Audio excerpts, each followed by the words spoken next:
And welcome back to another BobBlast. Hi, I'm Bob Burridge, and this one is all about circles and squares and triangles built into the classic composition.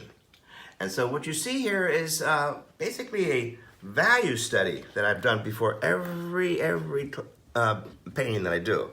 So you can see here that I build it on circles. There's your circles. Here's your triangle. And there's the triangle. And look at this. This is your rectangle. There's your basic shapes. Here's another rectangle. Here's another circle. And I build it all up using just those three simple shapes. And then I start looking at the values. First, before I do the painting, is dark against light. You see, dark against light. Where's the focal point? Looks like that's going to be the focal point right down there because it's the brightest. Anyway, it's so important to do a value study. It's a lot more interesting. You can play around a whole lot with it. But right now, I think it's time to get started on a canvas. I'm going to be using a masterpiece canvas, which is the perfect proportion. If you like masterpiece canvases, they're beautiful and very professional. So it's an honor to paint on these masterpiece canvases. And let's get started.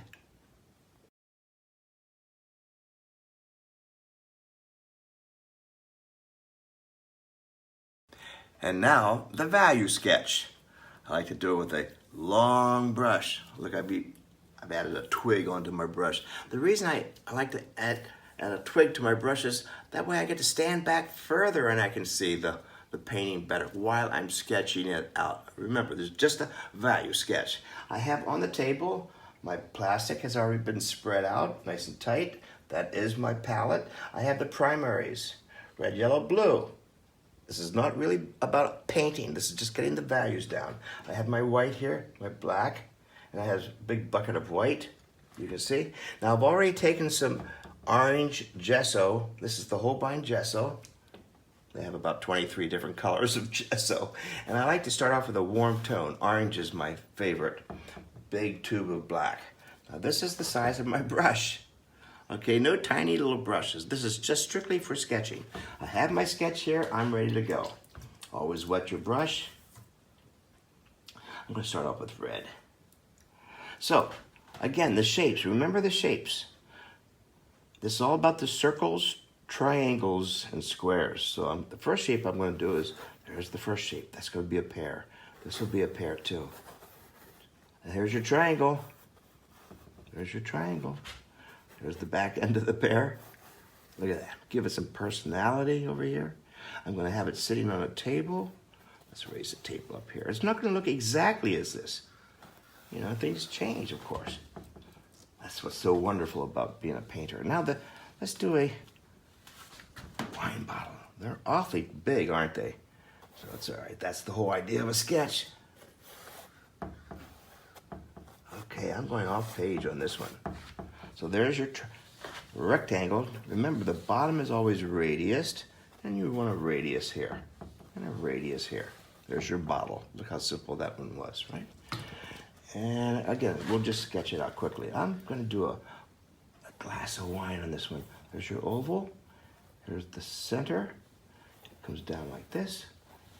There's your triangle with bulging sides here. Here we go. And then don't forget the same radius in here. So, yeah, there we go, better. So I like the composition. Again, we're strictly working with, there's the back mirror. So that's the basic layout. The first thing I'm going to do now is put in some of the light color to remind me where the light's coming from. I'm going to have the light coming this direction. So now I always put an arrow like it's coming from a window. So this is just a loose sketch to get me started. So my midtone is already there. My orange is already there. I'm just doing it. Oh, yeah.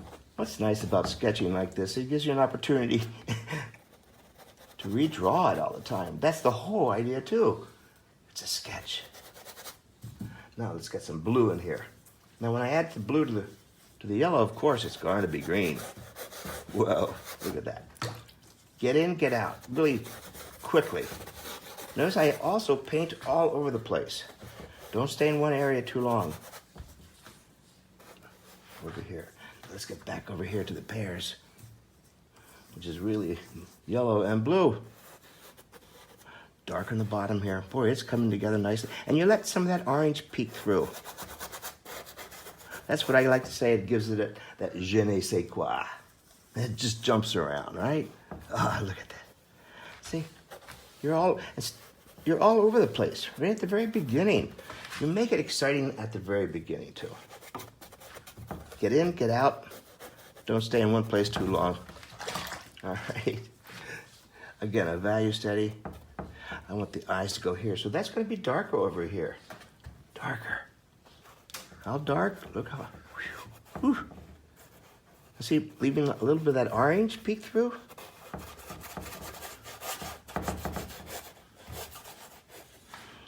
Don't forget the shadows. Putting a shadow underneath there really emphasizes where the light's coming from. So, look at that. In just a few minutes, whoa, colors are flying all over the place. Paper towel, always a paper towel. Yeah, that's great. So, in what, 5, 6, 7 minutes, that's how we get started. I'm hearing this all the time. People say, how do I get started? This is one way of getting started. Long brushes, you can't be uptight with a long brush. The whole idea is to start loose. Let me show you some other examples on the wall behind me.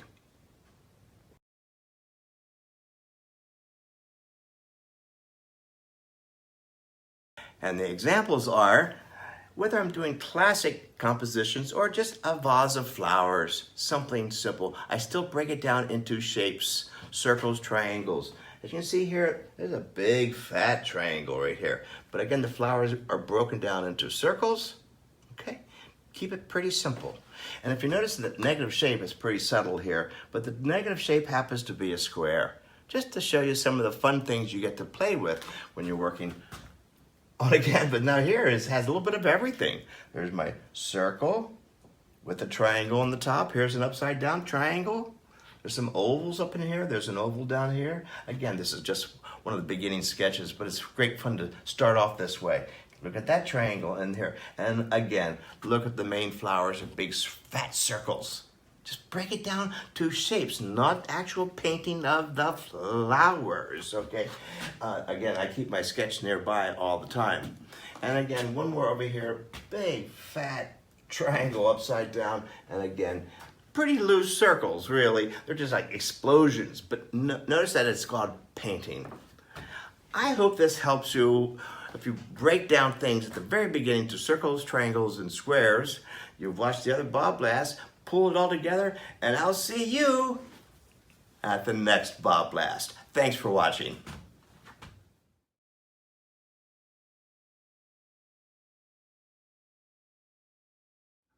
Hi there, I'm Bob Burridge, and I'm really excited about making this announcement.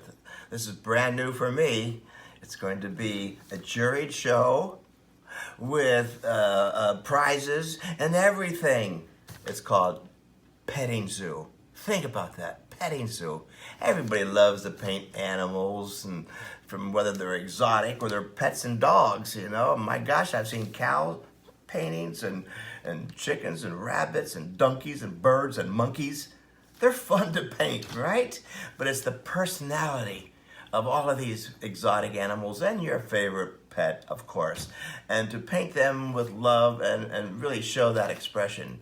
So this is your invitation. Go to my website to view the prospectus and apply.